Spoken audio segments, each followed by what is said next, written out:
बिस्मिल्लाहिर्रहमानिर्रहीम। Welcome to Salma kitchen my YouTube family. बहुत सारी दुआएं मेरी यूट्यूब फैमिली मेंबर्स के लिए। अल्लाह ताला आप सब के लिए बहुत सारी आसानियां पैदा करे। तो चलिए शुरू करते हैं। बिस्मिल्लाहिर्रहमानिर्रहीम। मैंने ये 1 किलो गेहूं का आटा लिया है। गंदम का देसी आटा है, इसमें कोई मैदा वगैरह मिक्स नहीं है। 1 टीस्पून मैं इसके अंदर नमक डालूँगी। नमक डाल के हम मैदे को अच्छी तरह से हाथों की मदद से मिक्स कर लेंगे ताकि नमक इक्वली पूरे आटे में मिक्स हो जाए। अब हम थोड़ा थोड़ा पानी लेके आटे को गूंथते जाएंगे। आटे को हमने बाइंड करना है पहले पानी की मदद से। इसमें पानी की कोई मिकदार जो है मुकर्रर नहीं है, बस आपने खुला पानी रख लेना है और आस्ता आस्ता इसको डाल के जब लगे कि आटा पूरी तरह बाइंड हो चुका है तो फिर आपने इसको पानी डालना बंद कर देना है। आप भी सोच रहे होंगे कि मैं आटा कैसे गूंद रही हूँ। लोग तो कनाली में या परात में गूंदते हैं। मेरा हमेशा यही तरीक़ेकार रहा है। मैंने शुरू से अपने बचपन से लेकर अब तक मैंने इसी तरह आटा गूंदा है और मुझे ये इस तरह आटा गूंदना बहुत आसान लगता है। अब जबकि मेरे पास मशीन भी है, लेकिन फिर भी जब कभी मुझे आटा गूंदना पड़े तो मैं इसी तरह गूंदती हूँ। ये बहुत ईजी फार्मूला है जो मैं आपको बता रही हूँ। आटा को हमने बाइंड कर लिया अच्छी तरह से। 2 टेबल स्पून ऊपर हम ऑयल डाल के तो इसको ढक के रख देंगे 15-20 मिनट के लिए।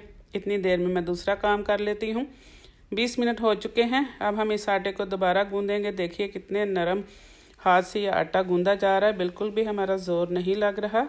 आटा बिल्कुल मुलायम हो चुका है इसको रेस्ट देने की वजह से। अब हम इसके अंदर 1 टेबल स्पून या जितना आपका दिल चाहे 1 टीस्पून जैसे अपने आटे के मुताबिक मिकदार के मुताबिक आप इसमें डाल सकते हैं।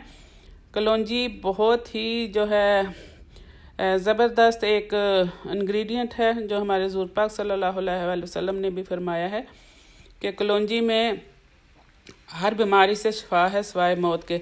और आप सल्लल्लाहु अलैहि वसल्लम की हदीस भी है कि जिस घर में कलौंजी, शहद और सिरके का इस्तेमाल मामूल में होता है वहाँ बीमारियाँ कम ही जन्म लेती हैं। तो आपने आज से ही इस आटे को गूंथते हुए आपने कलौंजी का इस्तेमाल करना है। इस तरह जो नहीं भी खाता तो वो भी खाएगा इंशाअल्लाह ताला। हमारे घर में तो टेबल पे हमेशा कलौंजी पड़ी होती है, लेकिन हमने ये सोचा कि कोई कलौंजी खाता है कोई नहीं। इस तरह आटे में हम डाल के गूंथते हैं तो सारे घर वाले बड़े मज़े से कलौंजी वाली रोटी खाते हैं। बहुत मज़ेदार ये होती है। तो इंशाअल्लाह ताला आपने इसको मामूल बना लेना तो हर तरह की बीमारियों से इंशाअल्लाह ताला आप महफूज रहेंगे। जैसा कि हमारे हुज़ूर पाक सल्लल्लाहु अलैहि वसल्लम का फरमान भी है। आटा अच्छी तरह से गूंथ चुका है। सिर्फ 2 मिनट लगे हैं आटा गूंथते हुए। आटा बहुत ज़बरदस्त गूंथ चुका है। ऊपर भी हमने ऑयल लगा लिया ताकि इसके ऊपर सिकड़ी ना आए। और उम्मीद है आपको मेरा ये रेसिपी बहुत पसंद आई होगी। अगर पसंद आई तो कमेंट कीजिए, लाइक कीजिए और अपनी दुआओं में याद रखिए। अल्लाह ने के बान।